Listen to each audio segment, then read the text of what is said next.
Hi, everyone. My name is Taiwo Afolabi, and deeply appreciate the opportunity to be in this meeting with you today. I'm dialing in from Regina, at 34 territory. It's land to the Anishinaabe, Dakota, Lakota, Nakota, and the homeland of the Mischiefs. I'm with the University of Regina, where I am a Canada researcher in social language theater. And I'm the director of the Center for Social Language Theater. I deeply appreciate the opportunity to be hosting this with Deniz, and Deniz is going to introduce herself shortly. And really happy to have Yvette and Sarah with us. Yvette I consider as one of my mentors, so deeply appreciate the fact that I'm just going to be sitting down and listening. It's great that I'm not speaking, just listening and taking everything in. This conversation today is it's part of a big project that Deniz and I and Yvette are working together on. It's equity in cultural policy and ethics of care. And we're looking specifically into the experience of BIPOC artists in Western Canada. And so this is the first of the talks that we're going to be having. And so today we have Yvette Nolan and Sarah Garton Stanley really taking a dive deep and a conversation about cultural policy, of course, in Canada. And so we do hope that you, if you have any questions during the conversation, which I hope you will have, please feel free to type that in. We also say that because we're recording, if you put on your video, it means that you will be recorded. Just wanted to mention that. And if you have any question or you want to say anything at any point during the conversation, Yvette and Sarah did say that please feel free to raise up your hand and we'll be happy to let you in. It is a conversation, and so we're really excited to have both of them doing this today. We have two research assistant working with us, Luba Kozak, and of course, Fanon. With that, I will pass it on to Deniz, who will introduce herself and introduce her two guests today, and then we're good to go. Over to you, Deniz. Thank you, Taiwo, and welcome everyone. It's wonderful to have you here. I am logging in from the traditional lands of the Txwepsum and Lekwungen speaking families and ancestors. And it's a pleasure really to have Yvette and Sarah with us today. And thank you, Taiwo, for the opening remarks. So I'd like to introduce Sarah and Yvette very briefly. They will do a better job in introducing themselves and the wonderful stuff that they do. Sarah Garton Stanley is a director, dramaturg, producer, and a PhD candidate in cultural studies at Queen's University.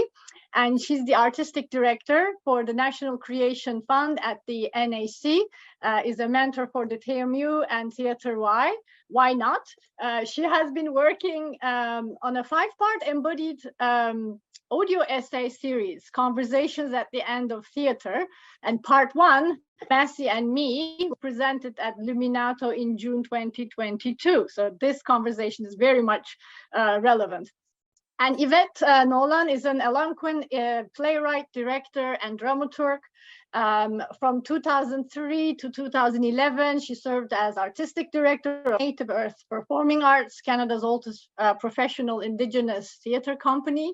Her Unplugged was a wonderful play I happened to see in Victoria, and there are other things, of course. She's currently pursuing her master's in public policy at Johnson Shoyama Graduate School of Public Policy. So I did not mention several plays, projects, they're directing, leading, participating. I just want to give the space to them. We're looking forward to this conversation. Welcome. Miigwech, Deniz. I am Yvette.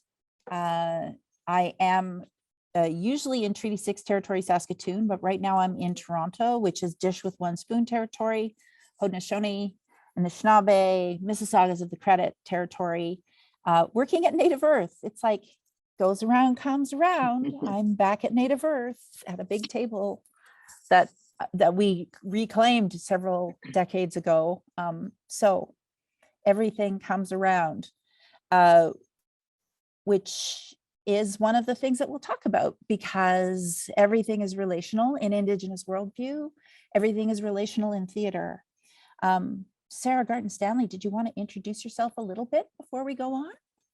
Sure, I will. Thanks, Yvette. I am in Southwest Nova Scotia, Yarmouth, which is Mi'kmaq territory.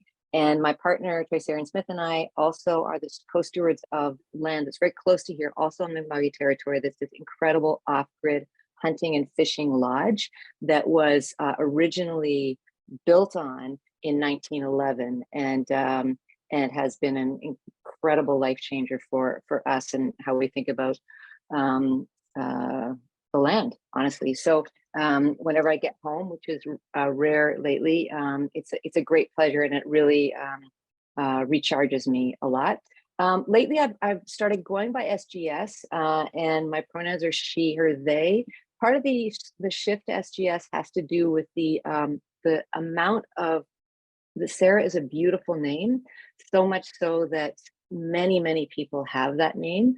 And often in online or other kind of rehearsal hall situations or whatever, I'll be amongst sometimes 5. And so I just wanted to offer some help and support. And SGS has been something that I've sort of had throughout my life as a shorthand. So please feel free to refer to me in that way. And I guess I'll just jump in by saying that Yvette is somebody that I have known for quite a long time, and have admired for almost as long. And I'll say almost as long because we met on a film. I guess I'll pass it over to you, Yvette, to tell that story, and then we can come back. Go back and forth a little bit on that. It's, yes, as I say, everything is relational and our histories are long. When I was trying to clock it, I was like, I think I met STS first on the Shauna Dempsey, Laurie Milan art film, Good Citizen Betty Baker. That was like 30 years ago, I think. I was learning to be a first AD under a program that was trying to get more women into film. And you were an actor. And I think I drove you around a bit. So we were both at that point a little bit out of our element. You were like a stage actor. I was like a theater rat. So we're out of our element, film, but also in our element, art. And Shauna and Laurie always make good space to make art. Since then, we've worked together as playwright and dramaturge. You came in and worked with me on Anime's Movement after its first iteration. I have much to say about the development of new work in this country, but that's not this conversation. And then we worked together. I mean, we did other things, but as the co-conveners of the Summit Study Cycle at the National Arts Center, which I think is part of the continuum that led to the Indigenous Theater section at the National Arts Center. And in a weird twist, you're still connected to the National Arts Center. And so have participated in birthing the first stone into life, which is the play that I'm just going into revival rehearsal with here to go to Ottawa next week and put up at GCTC. What have I missed? I mean, not a lot. I think we did have some crossover in Saskatchewan at the Playwrights Festival, where I think we were both maybe there as dramaturgs, and maybe a couple of times, and maybe once it came into my mind later, a Movable Feast, which is another playwrights enclave out in the East Coast, serving the 4 East Coast provinces some years ago. And then added to that, many walks, a lot of angst, a lot of upset, and a lot of kind of undying passion for the theater, because we keep coming back to it and continue to be asking questions. And so in a lot of ways, I feel that we've grown up together in this. Yeah, I agree. So grown up that we actually have both kind of arrived in the academy 30 odd years later. Who knew? That was never something I predicted. I am doing, as Deniz pointed out, my master's in public policy on the role of the board of directors in nonprofit theater. And you are doing your PhD on, I'm tempted to say, on the Massey. I mean, I am doing, first of all, I did my master's on failure and failure in performance, and wrote a manifesto called the 13-point manifesto for the consideration of failure. And so it was an examination of the ways in which both a certain form of theater was being made, largely in the 1990s, that sort of subscribed to a number of preconditions that kind of set it up for a kind of failure, like you had to lose money and it had to be a bit unintelligible to a certain amount of people, and failure as a site of resistance, so imbued with a certain positive, to be binary about it, to infuse failure with a sense of purpose. So failure theater was actually purposeful and part of a movement towards opening up the ways in which theater was considered. And then, yeah, I returned to the academy, would not have imagined that I would do so, but I did, partly because when I did my master's, I wanted to learn how to write a sentence. That's at least how I articulated it to myself. I felt that I couldn't actually put a sentence together. And when I returned to do my PhD, I was like, okay, well, now I want to see if I can put a paragraph together, and it's much harder than for me than I'd hoped. But I'm working on a paragraph, and the paragraph is looking at the impacts, the foundation and the impacts of the now called Massey Commission, the Royal Commission for the Development of Arts and Letters, that came out in 1951, and the long arm of its reach to how we still think about the ways we make work today and the ways in which it impacts so many decisions, and in particular with respect to the theater. Yeah. So I'm going to ask you to talk about that a bit, because it's your wheelhouse, not mine, the Massey. And the long arm, even though like in my work, looking at nonprofit governance, I'm going to keep using air quotes, of theaters and of other organizations, other arts organizations, but other organizations, the Massey I've had to go back to the Massey as well and look at it to be like, how did we get here? And, it's like everything.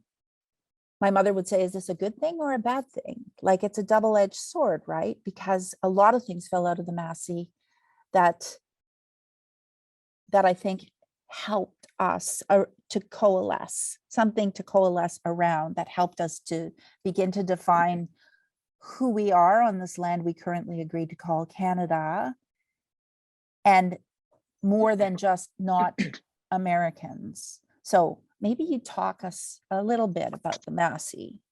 Sure. I mean, I think it's important to sort of locate it by saying that, Vincent Massey went on from the being the commissioner for the Massey Commission to becoming the Governor General. So like there was a real sort of political placement of him. Louis Saint Laurent, who was the prime minister at the time, I think there was some indication that this was a bit of a trial to see if he could sort of pull this off. He had been very involved with Hart House before. He came from one of the richest families in the country, Massey Ferguson, farming, all the farming equipment. They were an incredibly wealthy and educated in Anglican sort of educational kind of fields. And he had served over in the UK for a number of years before returning to Canada to take on the Massey Commission, and then his Governor Generalship, and then Massey College, and then the Massey Lectures, and most things Massey pertain to him, not all things. Massey Hall doesn't, for example, pertain specifically to him. But the Massey Commission, it was a royal commission, so it was convened under the same relative ways that any commission that we've been in view of lately. They went to different cities, they had public hearings, they received like 450 briefs, and it was they were essentially charging themselves with what are the conditions that Canada would need in order to become great and to become one. That was sort of the stated goal. The opening of the commission, the report rather, quoted from St. Augustine, and the idea that that the culture of a country is the heart of the country, it's the spiritual place of the country, the spiritual foundation of the country. And so there was a loftiness to this that, in my view, really could only have happened in post-World War II, when everyone was back. There was a sense of renewal, a sense of purpose, and as you mentioned, Yvette, like a real concern about that which wasn't named yet, the elephant to the south, kind of rolling over and absorbing Canada, the colony of Canada, which was still very much the colony of Canada, so sandwiched between Britain and the United States. So what's kind of interesting about it, in large part, is that it was a reactionary document. It was like, what we don't want is this, and what we don't want is that, as opposed to what do we want.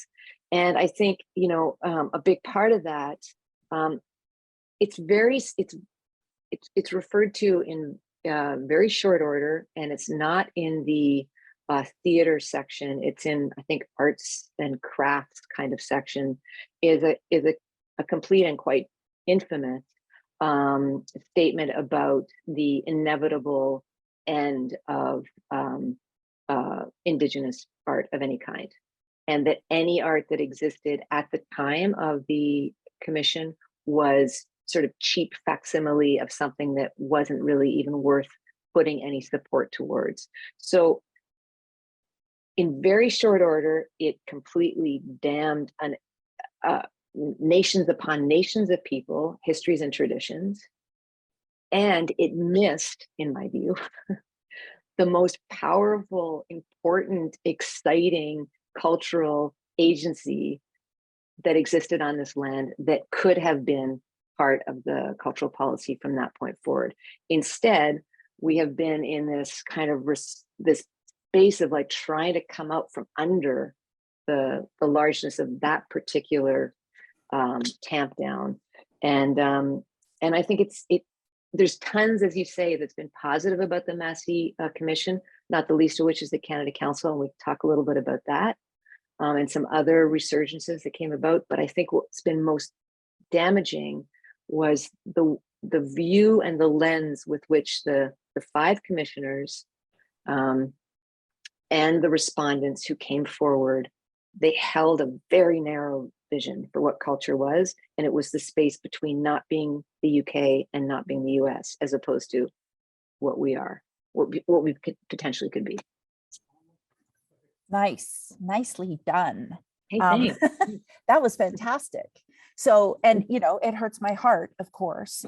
And on the other side of it, as an Indigenous practitioner on this land, I'm like, and we're still here. Like it didn't, like every other assimilationist policy in this country didn't work, but it didn't make it easy. On the other hand, I look at the things that did fall out of Massey, like the Canada Council, like Canadian CBC, like the things that happened kind of as a result of that are now having to, catch up like the rest of the population of this place. So, yeah, I mean, yeah, go. Well, I mean, I think that the thing about the commission, and this is what a lot of people sort of, I think rightly so, are sort of so kind of annoyed by, is that it's kind of like it gets superstar status, even though in many ways it didn't do a lot of the work that it's credited for. It did some of it, but like you referred to the CBC, and in fact that was done under a separate commission earlier, but it was kind of picked up and sort of broadcast a little bit better during the and mainly because Massey was an incredible showman. Like there's lots of writing about the performance, the grand performance of this commission, how much he really loved pomp and circumstance, and how much he wanted this document to stand, what's the word, metonym, but he wanted it to stand as a reflection of Canada. So that you would think about the Massey Commission and you would think about Canada, and the boldness of that has actually lasted. And I think that's, a big part of what's made it so hard to get out from under it. But all to say that, like, effectively, the only real for theater thing that emerged from the 146 recommendations or whatever, the only thing for theater specifically was the National Theater School. That's the only actual, like the only thing specifically at that time. There's been things that have started to come, but more it's like, you know, my dad was a printer, and I feel like more it was like the imprimatur of stuff, like stamping down ideas. Like the regional theater system did not come from the commission, but the conversation about federalism and the Dominion Drama Festival and how it should work and could work did. And so it kind of made it feel like, well, this is what makes sense. And so like, just to pick up what you're saying about like, that we're still living underneath or coming up from under that, particularly with respect to like the values and presence of Indigenous storytelling on this land. I feel so much of it has to do with, well, like Fairview, for example, having just seen it, and the white gaze, you know, and the colonial gaze and the certainty of that gaze is still pretty impressively strong, even though a lot of the language is changing, even though a lot of the policies are changing, which I'm hoping you're going to speak to a little bit about as well. But like, that's, I think the wrestle is like trying to free ourselves from that tutelage that we've all grown up under. Yeah, for sure. Because the problem with the institutions is the institution itself. Like it's when things are institutionalized, stuff gets locked in. It's interesting you talk about Fairview and the white gaze. And we're still like, so the Massey happens, the county council happens, the funding drops out down for theaters and the theaters, and who gets to run the theaters, and who gets to say what stories are told in the theaters, and so that all tracks backwards. And you know, ironically, I'm sitting here in Native Earth, and I haven't been here for a decade, but my entire time here, we were fighting to be heard, to be allowed to be inside theater spaces as Indigenous, because we were being curated by the theaters whose spaces we were trying to rent. Now we're in a different place. I'm at Native Earth that has its own space downstairs, Aki, and it's a very different animal, but that's one in this entire country. It's really, you know, this is the trickle down effect for me that we're still grappling with.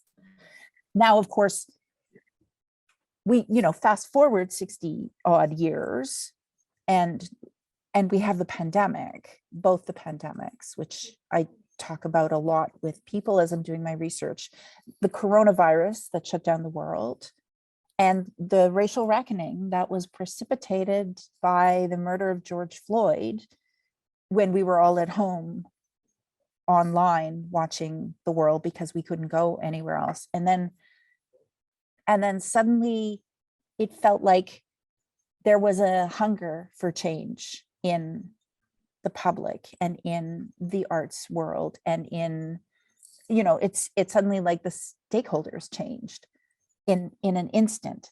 And so at that moment, it felt to me like, oh, this thing that has been holding us, and of course you knew because you'd started your work well before the pandemics, but we're being held in place by this. And how do we change it? Because suddenly the world is asking for change, right? Cultural policy has to change, and institutions have their own. They've already got their deep structure, their bones are like right into the ground, and they're going to want to go back to the way things were. Am I right? Am I wrong? No, I mean, like one of my sort of breakthrough moments in the first creation piece I did for my PhD was kind of landing on this idea that Canada is just an installation.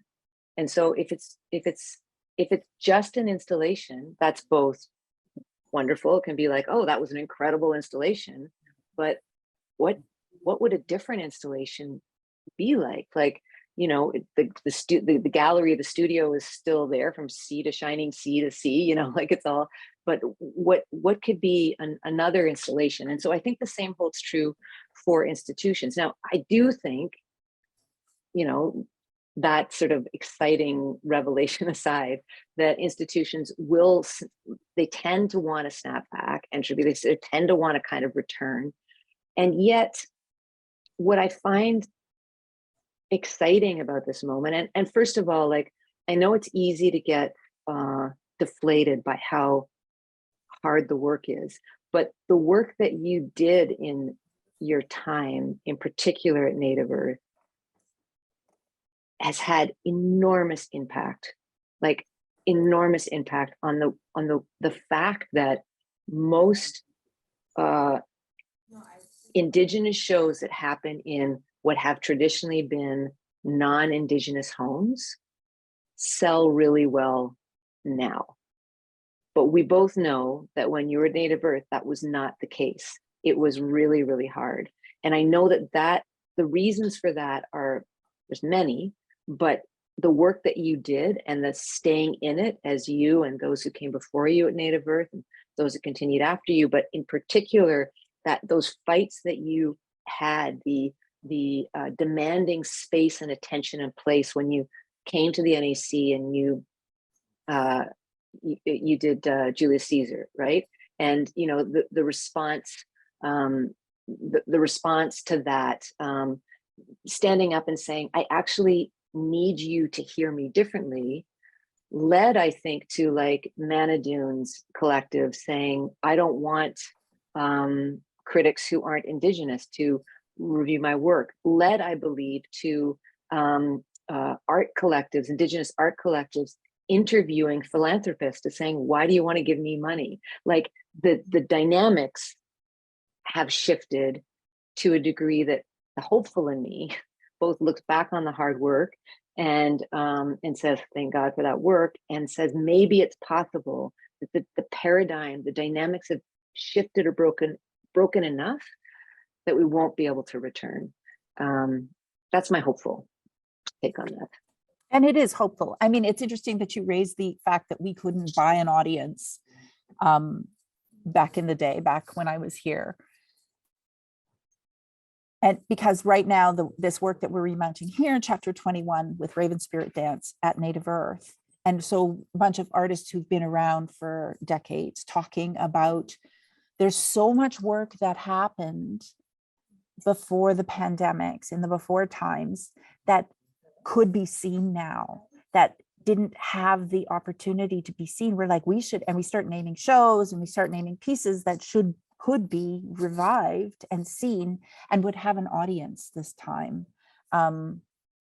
That's, you know, there's the story, like even like the Rez Sisters, arguably the most successful play and certainly the door opener for so many of us, that was pulling in 10 people a night back in 1986.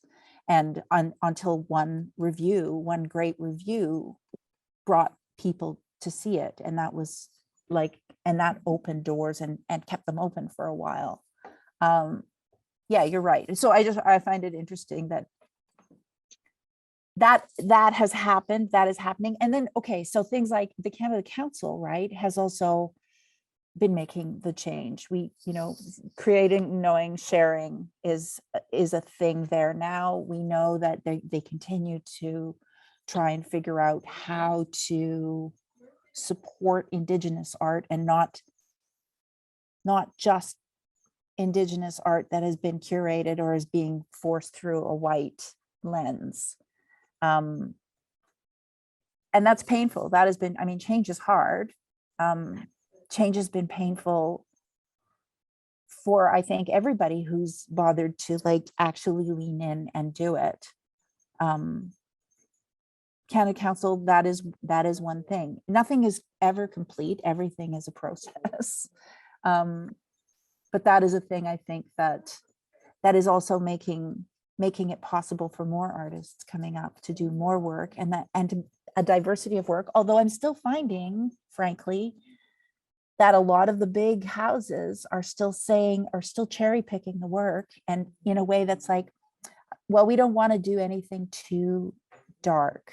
We don't want to do any Indigenous work that's too bleak, which is, fine, but there actually has to be room for everything, right? So that is, 2 steps forward and 1 step back, I often feel. Yeah, it makes me, given that the commission, its intention was to give to codify Canada, like this is our goal. It really makes me, I think a lot about, well, how do you do that now? Like, it's one thing to say in, clear conversation, we are a nation of many nations. Okay, great. What does it mean when we're Canada and we have institutions that are there to represent Canada? And what does it mean when we say where we're from when we go abroad? And what does it mean when, as an Indigenous person, you go to other territory in other nation states, but that don't identify with those nation states either? What is that kind of touring circuit that exists outside of nation statehood? But the governing system, the ways in which we tell our news to each other in the mainframe of news sharing, we're all nation states. So I guess the question that I've left thinking a lot about is, and I'm going to digress for a second just to say that when we're on the road to the creation of the Indigenous Theatre at the NAC, one of the people who came for a big circle conversation, because there was a series of public conversations leading up to it, just sort of said, can we just stop and we just talk about how innovative Indigenous people are? I'm sick to death of, like, and you've said this in many different ways, Yvette, like, like all the beads and feathers, like, but innovation. And so I've been thinking a lot about if we are going to agree that we are on Indigenous land in Canada, or how, like, Canada is the passport, the where we, like, how can we think about that in a positive way that has a completely different image than the one that it's had previously? Or do we need to, like, be the first nation state to say we're not doing that anymore? But I when we talk about crossroads and we talk about the future and the future of cultural policy, that for me is a big question, because it's called the Canada Council because it responds to the federation, the federal government, which is Canada. And so that continues to be like a brain breaker, which I'm sure you think about all the time. Yeah, the Canada Council, like, this is the thing that we have to subsume ourselves into in order to do the work. And yet, if we're talking about resource sharing, if we're talking about continuing to live together on this land, then there has to be a way for us to share the resources and to share the stories with everybody. Yeah, I mean, I think about, like, Leonard Cohen said they sentenced me to 20 years of boredom for trying to change the system from within, which is a little bit like my life. Like, it feels like, how do we change the things from within? Because if we don't just tear them all down and start over, and we lose all of that. This is the big fear, right? Is that we're going to lose the resources if we just burn it down and start over again. Those are never there again. And so are we able, it's incrementalism, which is, like, not the best way to make change in the world, which is what I think happened in the pandemic. It was this moment where everything was shaken. In organizational terms, it's like punctuated equilibrium. There was, like, bam, everything shook. And in that moment, it felt like everything could change. And I see because in my research, I'm talking to a lot of theaters about what the impacts of 2020 were and what changes they have made and how that's working for them. And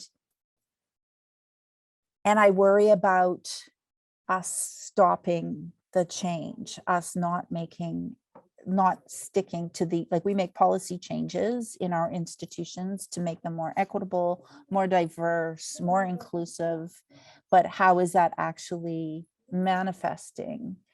And on days I'm hopeful, like SGS, and on days I'm frustrated because I hear an artistic director who doesn't want to do, anything that's not funny, right? Yeah, for sure. And that's back to the beads and buckskin, right? Like there are only certain tropes that we have been allowed over the years, beads and buckskin, wise Indian, stoic Indian, funny Indian. Yeah.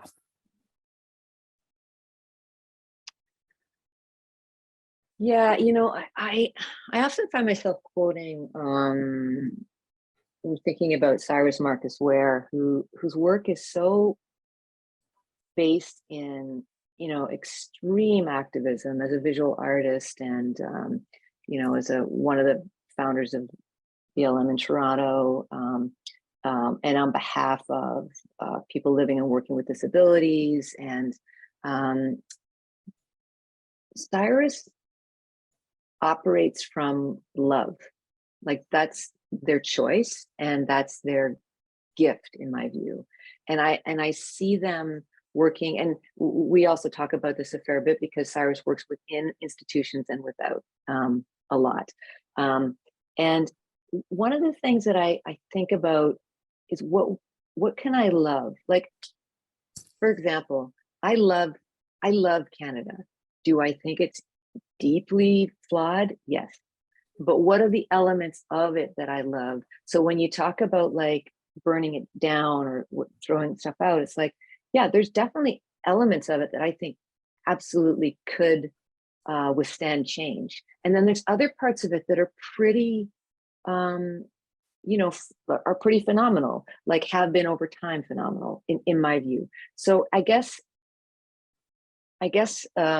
when I think about Cyrus, I think about the courage to love that which is offering something, and the courage to give up that which is not, And so, like, when you going back to the Canada Council, because I think in a lot of ways there's been some very significant systemic change within that organization, not the least of which, who the chair is of the organization. I mean, these are significant signals for, like, we are going to think differently about how we're going to do stuff. And yes, the institution will still kind of, snap back in places, but you just raised something that I think is, in my view, foundational to what can move the change forward. It's just thinking about how we share resources, and sharing is the word that I think often institutions often are the people with resources to offer, as opposed to how do we share the resources that exist, the resources that you, Yvette, as an artist have, the resources that a theater company has with respect to maybe space, the resources that the Canada Council has with respect to finance. Like, how do we actually share them differently and think about that in a slightly different model, so that the people who historically feel like, being a box checker, of which both you and I have been in our careers, like that actually what we bring is seen as a resource on par with the resources that are within the institutions.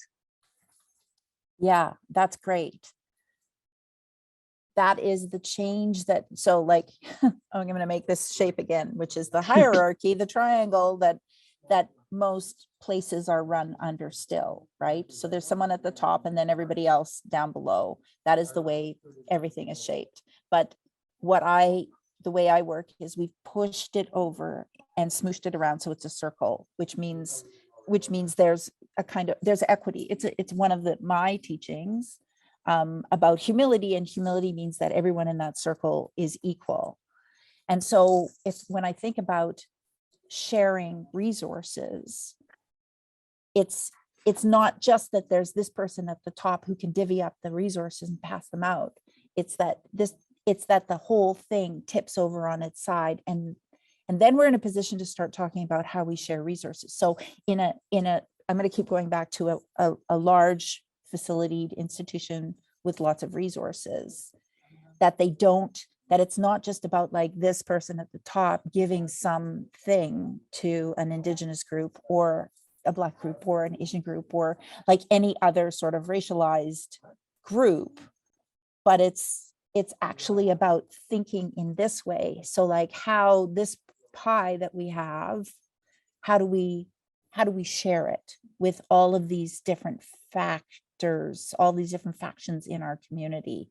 How do we share that? And so stepping forward from that, it's like, how do we create policy that demands, that insists that we work this way, that we share,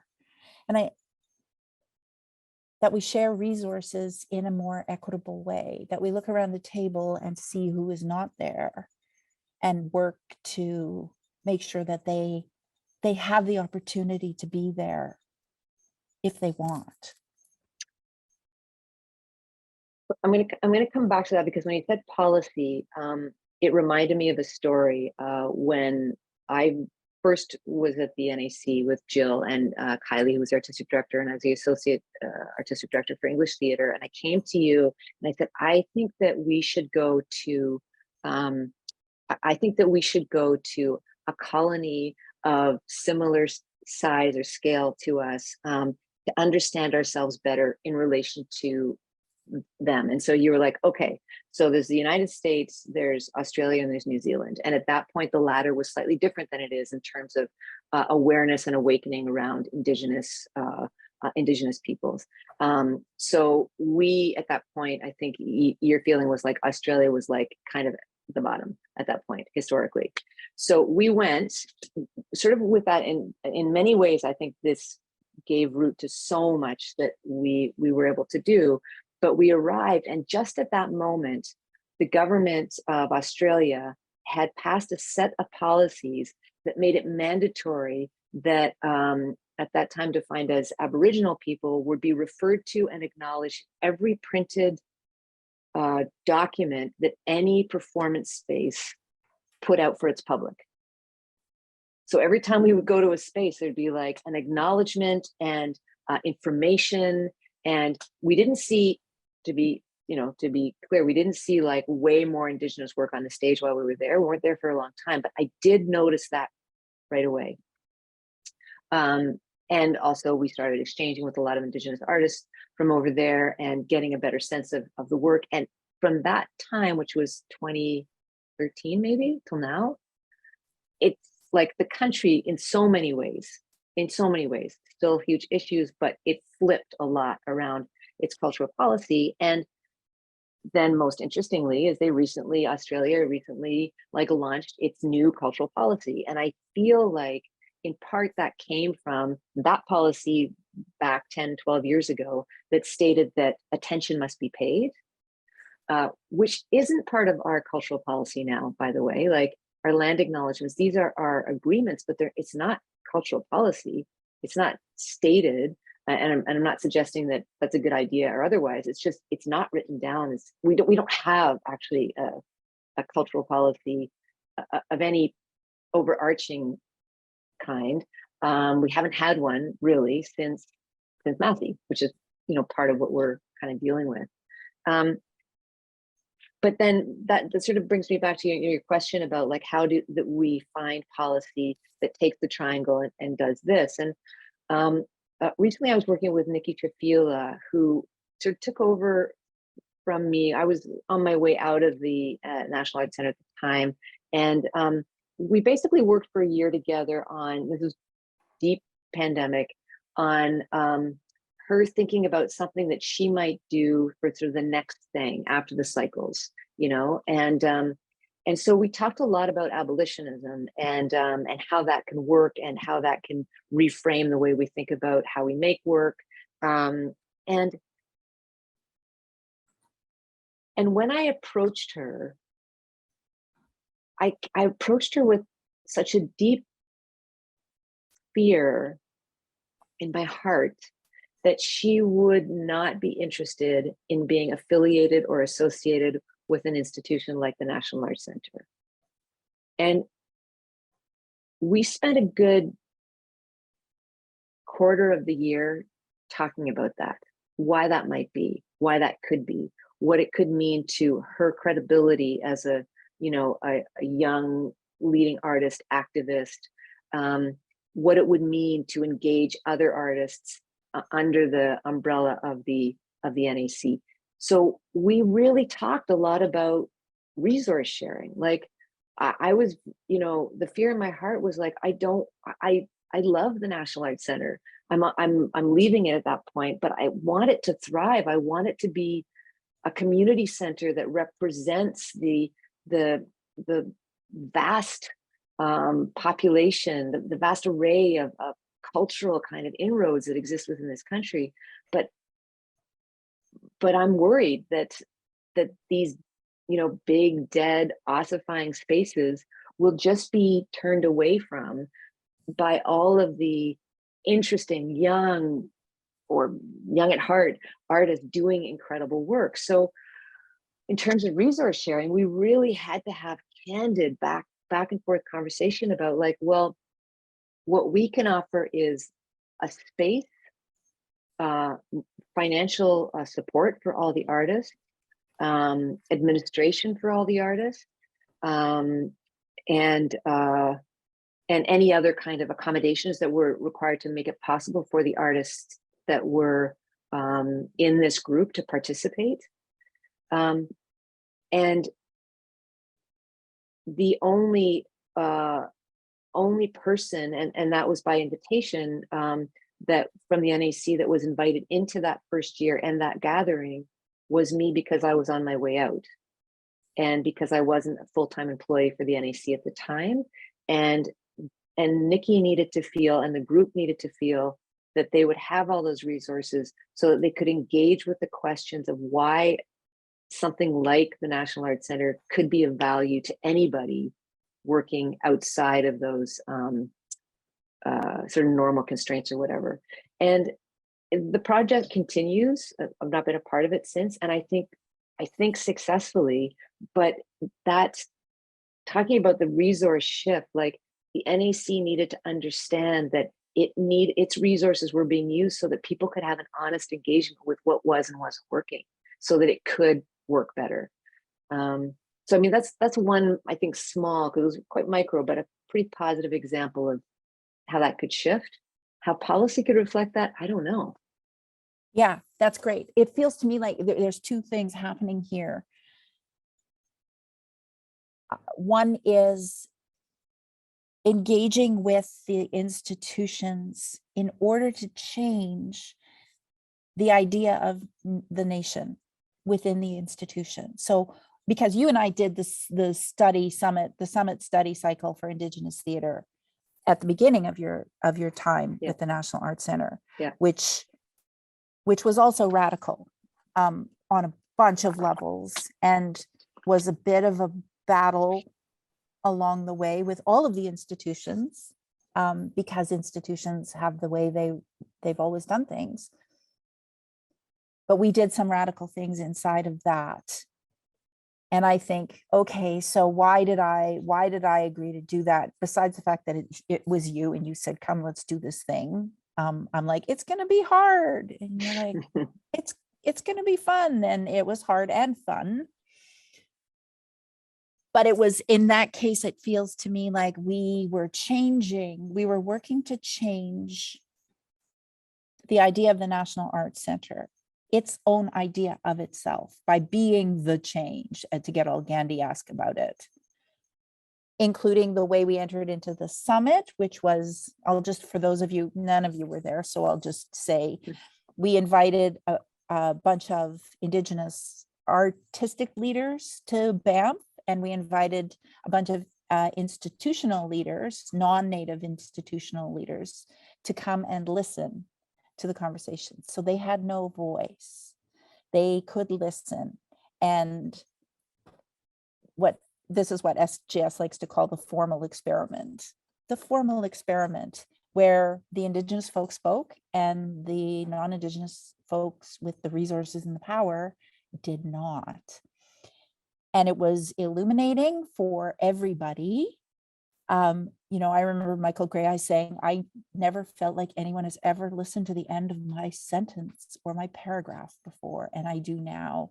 And I remember Jill Kiley saying, it's such a relief to not have to be thinking, I need to think of what the answer to this, I don't need to solve this, I just listen. So it was an education for everybody, I think, who was in those rooms, but also like a tiny little retrovirus, right? That we inserted into the National Arts Center, because I do think that that particular cycle started the seeds of Indigenous theater that eventually is becoming at the National Arts Center. And now to hear that Nikki is having the same questions about entering into the National Arts Center and, finding a way to open it up that is more equitable, that is not about like the National Arts Center has everything and they should be sharing with us. But if we are all agreeing to perform some kind of nationhood here, whether that is as Canada or as our own nations, then how do we change that? And so that feels like a thing to me. That feels like, and that's, so much of the work happens and then we make policy about it afterwards to kind of codify it, right? Just what I was going to say, like what was so, magical about that first summit was that we didn't know if it would work.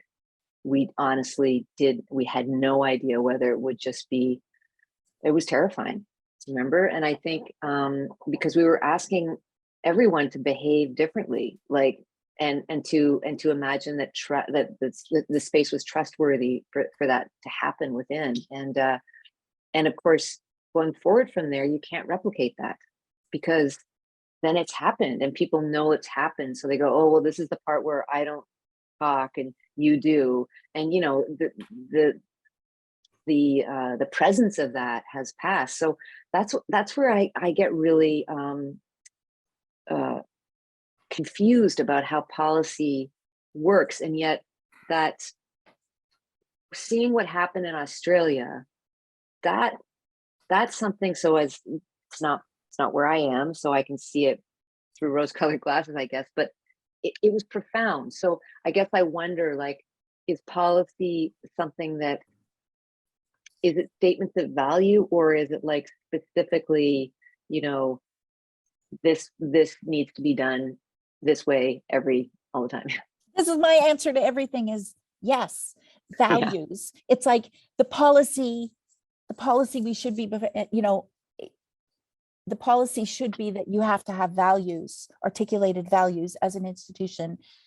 That should be for me, because it feels like we make policy that is supposed to solve things and we create a bunch of other problems.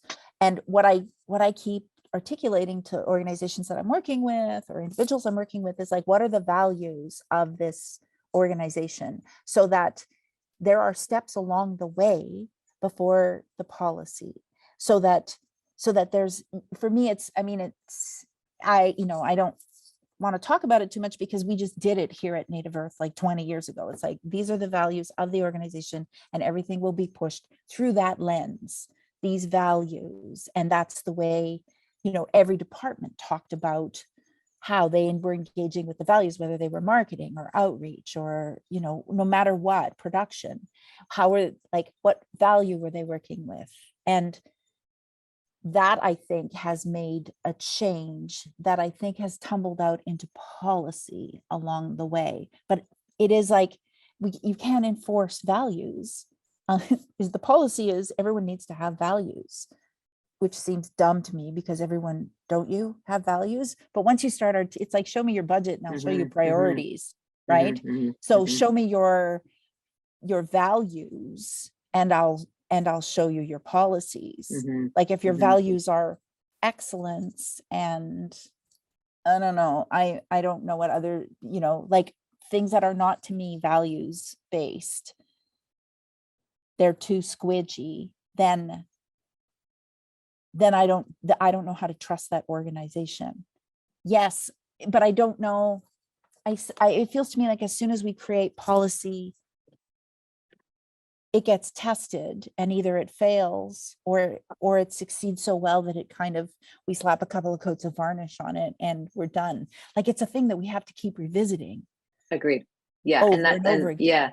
And sort of the status of you know, living documents or meetings or things that are in place to keep these ideas alive, you know, as opposed to, you know, writing them down and then not being seen again. I mean, I you know, personally, I don't feel that I have any sense of how that's solvable, that particular thing, other than the intention in both, be it, you know, meetings to ensure that we're still, you know, agreeing on our values, or to have written things down so that values can be read. You know, both have their strengths and weaknesses. But I think bringing it back to the Massey Commission and something you just said, you know, I think is when you use the word excellence, you know, I mean, one of the things that we have struggled with most, I think, as a nation of many nations of culture makers, is this idea of excellence as understood as professionalism. And listen, I love a kick-ass Broadway show like nobody's business, like absolutely, like amazing. And I also love an experience where I'm being taken into a wholly different way of thinking, sensing, feeling, responding, storytelling, that doesn't subscribe to how I just referred to the Broadway show. Are the people who are inviting me into that different world of storytelling every bit as proficient, maybe being the word, as the others? Probably. But there's the problem with this professionalism is, again, back to the lens, is that it's still holding us in this kind of understanding of how we see it through the excellent American lens, as opposed to the expansive. It's actually a word that Kevin Loring uses a lot, like expansive.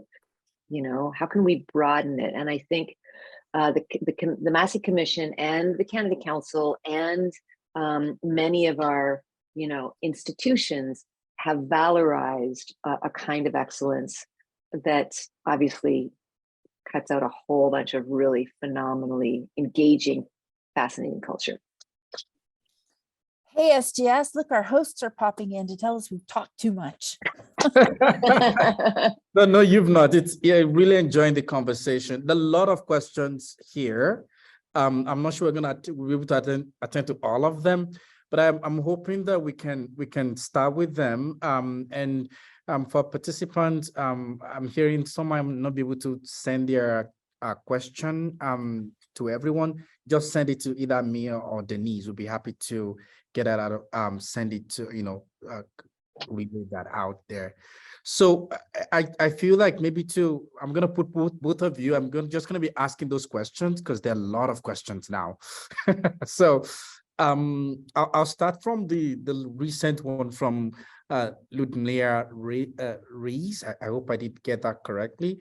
It would be helpful if the mandate of art institution could clarify if they exist to showcase cultural change created by the artist outside of them, or if they nurture the ideas of these artists towards their excellence. The question, do they showcase what's done, in bracket, reflect the recent past, or do they nurture what is to come, feed the future, in bracket? That's a question. The clarity through mandate can connect policy and cultural change, as well as make a somewhat map of the balance between both approaches in the country. And that came when you were talking about the idea of value. So maybe any of you could want to respond to that.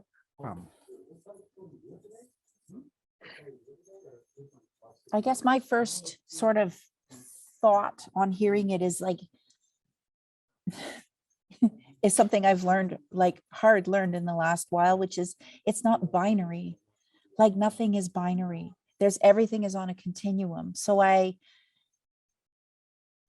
that's a thing. And I think it complicates it, you know, the fact that it isn't binary and we can't say it's either, you know, our mandate is this or it's that, because certainly in Indigenous worldview, everything is connected. So an artist who is connected to old stories can still be doing, I'm thinking, I just sent friends of mine here to go to see the Kent Monkman at the ROM, which connects, you know, the creation stories of this land to like a classical old master style of painting. And in between, the glue is Mischief Eagle Testicle. So, you know, it's a little bit of everything. All of this is true at once, my friend Randy would say. That's my first go on it. SGS? Yeah, it's a really good go. I mean, I think it depends on the institution. The institution where I am presently located on Anishinaabeg territory in Ottawa, the Canada's National Arts Center. I mean, it's a presentation house. And so there is a certain responsibility to present work that has been created in other places across the land on our stages, which means that to a degree, that part of the work looks, if looking back a bit. On the other hand, if we're not working to develop new voices, new artists through different programs, through resources that are available, then there's a really good likelihood that there won't be past work to showcase, right? So, like to that point, I mean, I almost want to say yes to your question, Ludmila. Like, yes, we should be doing showcasing past and nurturing future. But Melody Demers, director and choreographer extraordinaire from Montreal, from the Mayday Theater, she talks, to me, and I keep bringing this up, but it really struck a chord. She was just like, let's not double do, let's collaborate, let's see who's doing what, where. And in my view, that's one of the chief things that the NAC can do, is not try to double up on things, to really offer a place for something that is not existing in another community, and allow the community to do what it does best, and for us to do what we do best. And so I would say that with respect to your question about mandates, I think it's okay not to do all of it. And I think part of the Canada Council and the council problems is that they're asking us to think as, generalists, when we might just really be good, and this particular area might be the thing that's really needed in our community. And so how do we deal with that kind of fraction part of the question? Great. Thank you. I'll go on to another question here. Then I think I sent this first question earlier on. I sent it to both of you.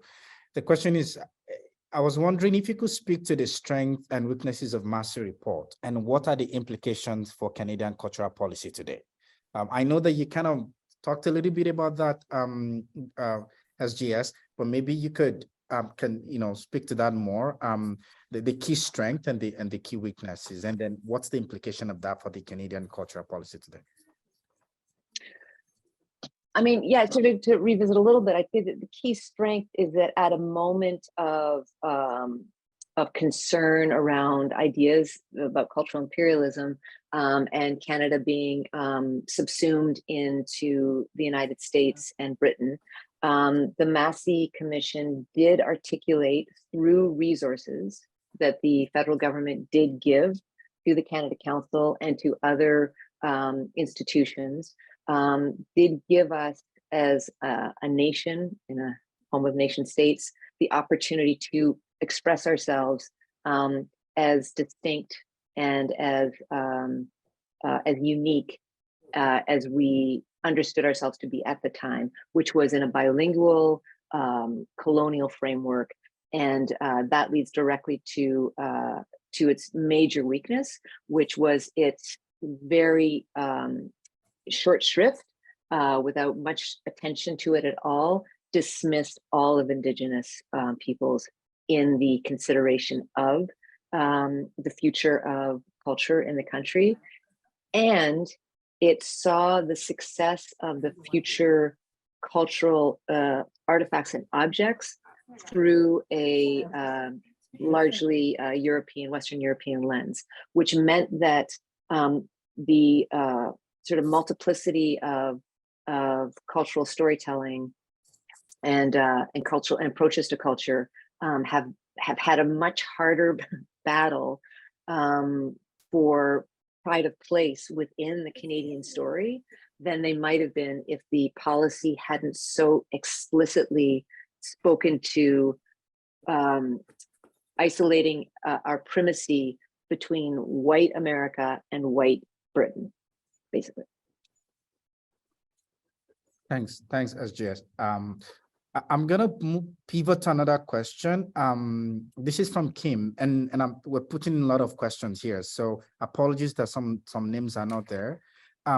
In your opinion, how do we start to get the right people who wants to be at the table for decision making and meaningful contributions to the Canadian cultural policy?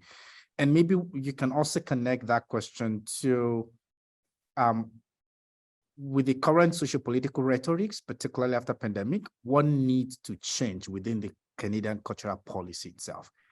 Maybe I'm just putting those two questions together. What needs to change? I know that Yvette, you were talking about practice earlier on. Now, a lot of organizations, during pandemic, they had so many things. Now we're like, okay, where are you now, right? So what needs to change? And then now the next question is, how do we get the right people at the table to make this meaningful change? Yeah, it's a great question because there's a bit of a deficit because of what SGS just talked about. Like the effect of the Massey is like a whole bunch of people did not enter the ring, did not develop the skill set, did not see a place for them, and so found other things to do. And certainly in my community, in my Indigenous community, a lot of our people were streamed into go to law, go to social work, go to other places where you can make real change. Because there was often it wasn't seen like a place where we could make change in the arts. And therefore there's a bit of a deficit. A lot of people have not developed. I was at a Talking Stick festival, 15 years ago, maybe 10 years ago, where we had an assembly and we talked about things successes and challenges. And one of the things that was a challenge was there was very little critical work. We had very few scholars. We needed more critical work. We needed more people writing about the work, which is a tiny little thing, but it's like, it's an indication of the paucity, right? If nobody's writing about the work, does the work really exist? And so I worry about this moment that we're in, where we're trying to get the right people to the table, but I don't want to throw anyone under the bus. Like, I don't want to set anyone up to fail, because, and this happens, in development of theater all the time. We see artists who start on tiny little stages and then are thrown at a great big stage, and they haven't developed the skill set along the way to be successful at that thing, or they're being rushed to the stage because we have to check a box. But that happens in every aspect, right? That happens in governance, that happens in administration, that happens in artistic direction, that happens everywhere where we can be suddenly we're needed and wanted, but we don't necessarily have the tools, which means there has to be this kind of sharing at those tables. right? There has to be knowledge sharing and knowledge dissemination and mobilization so that we can bring people along so that they can be at those tables in a meaningful way and not just because we need to throw an Indigenous person at this table. But we all have to be doing that work right now.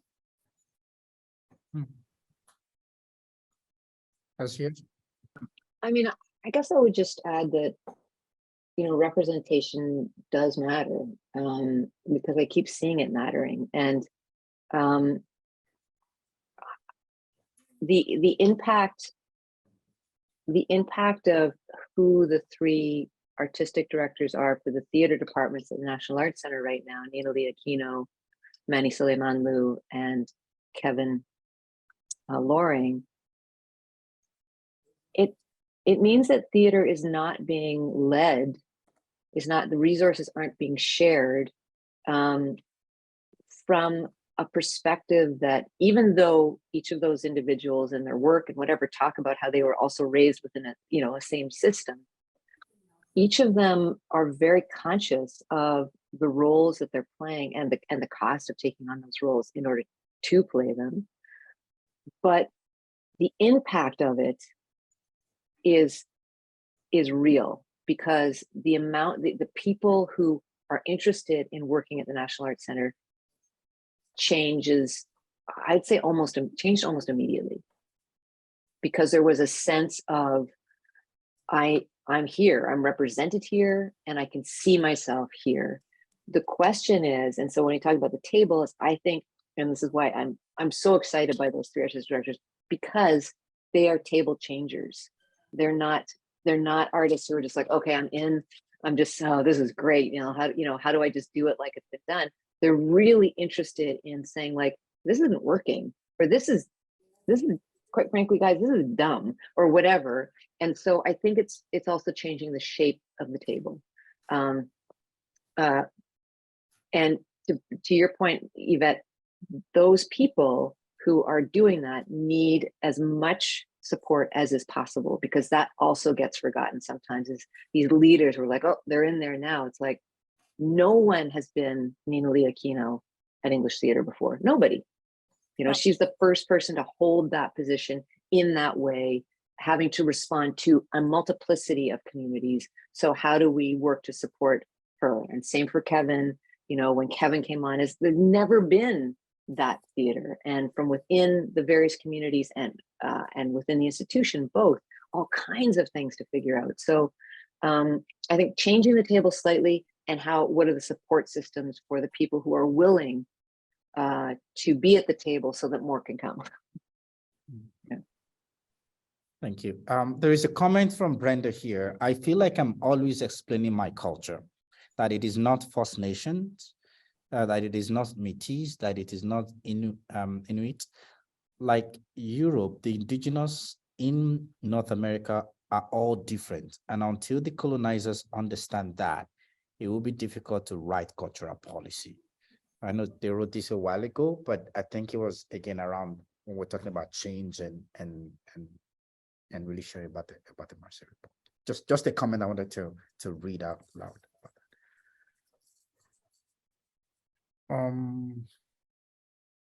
Okay, I'll move on to the next question. And this is from Deniz. What kind of collective identity do CCA and other funding agencies ask artists to imagine today? Is imagining a collective identity even possible or desirable through the artist, through the art? And how do we share resources within the existing system of that imagining, I guess, of this identity? Yeah, one of the things about that, I'm looking at governance a lot for nonprofit organizations, for theaters. And one of the things I look at is the way we're assessed at the Canada Council table as theaters is against our own mandates. So we articulate our mandate, our vision, our mission. We say, this is what we do, this is what we're going to do.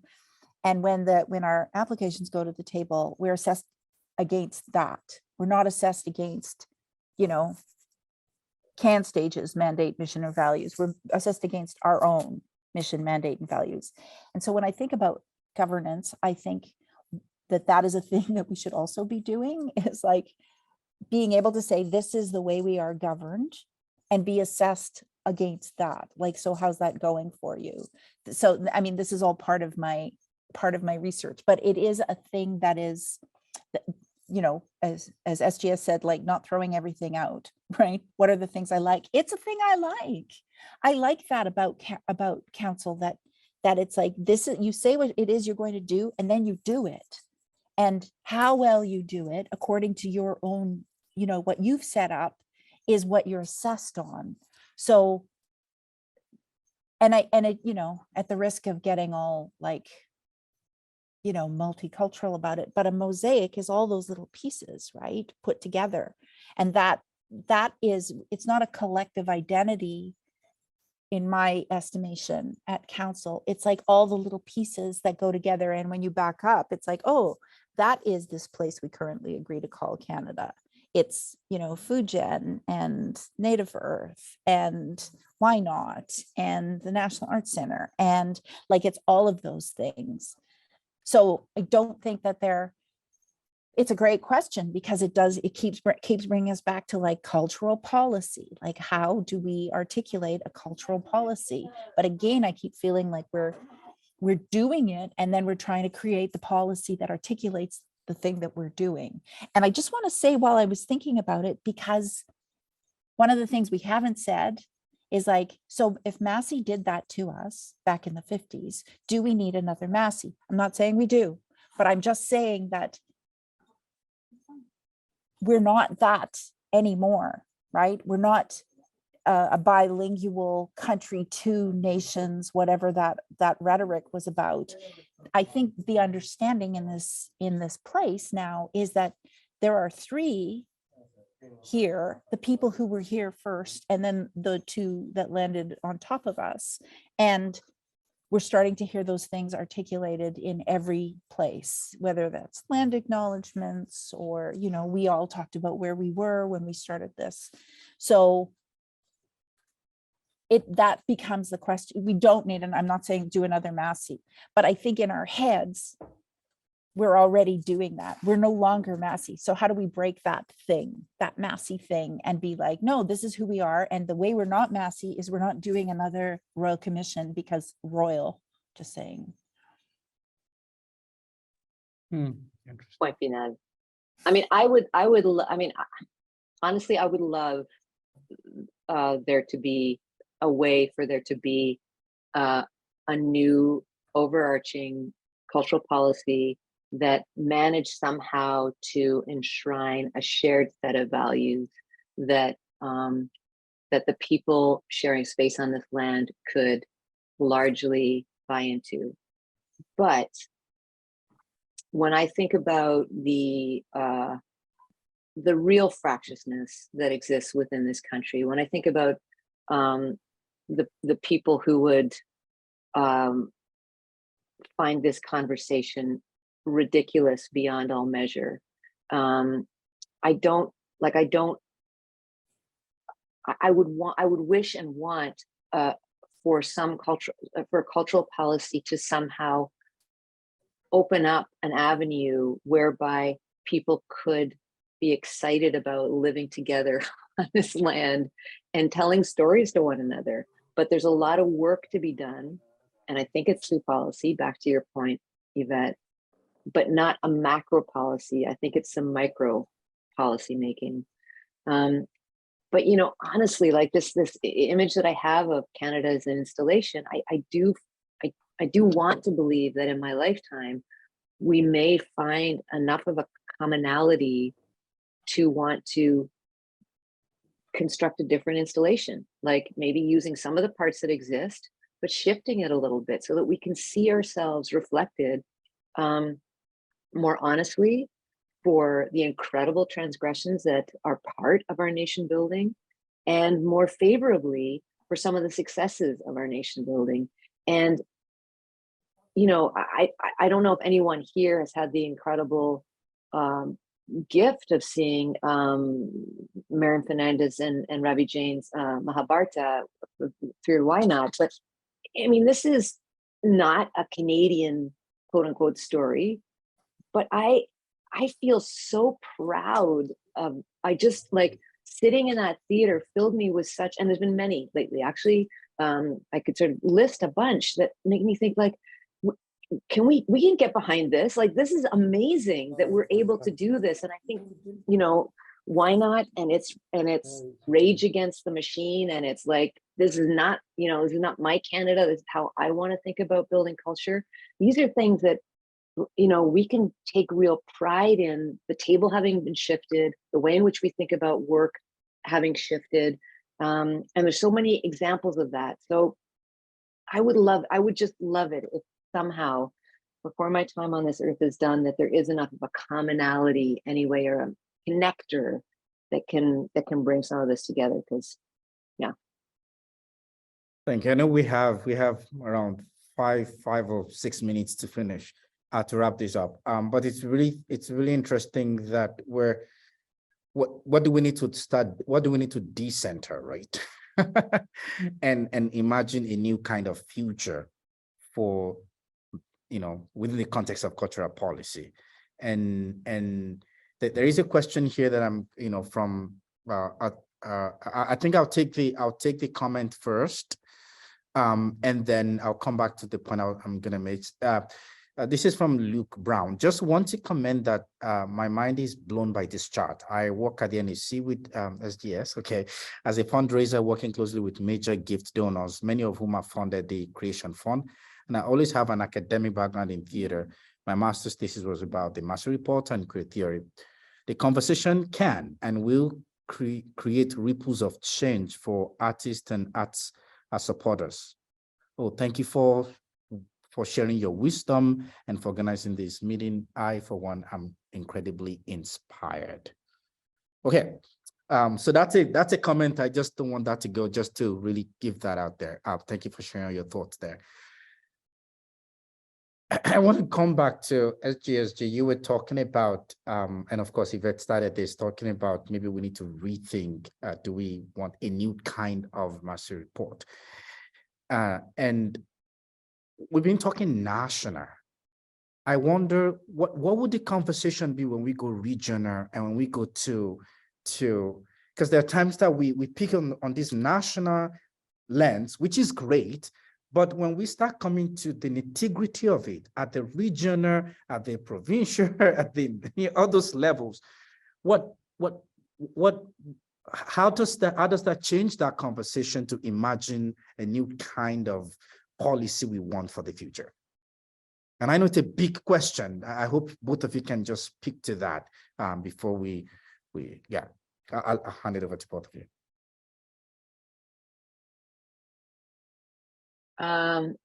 Well, as I mentioned at the beginning, my partner and I moved to Mi'kma'ki territory, Southwest Nova Scotia. It's one of the poorest regions in the country. And we've met more artists per capita. So like, it seems like everyone is a visual artist, a writer, those two in particular, photographer. None of them have any relationship to Ottawa, to arts funding, to anything other than making sure the roof stays on and there's wood, you know, there's wood for the fire, and that their kids have, you know, can get to school and there's food. Like, it's very, very basic, and yet their artistic and creative lives are, you know, I'm making gross generalizations, but a lot of people, it's shocking the amount of artistry and creativity. And so I think cultural policy would do the country really well if we could figure out a way to reflect that, and we don't.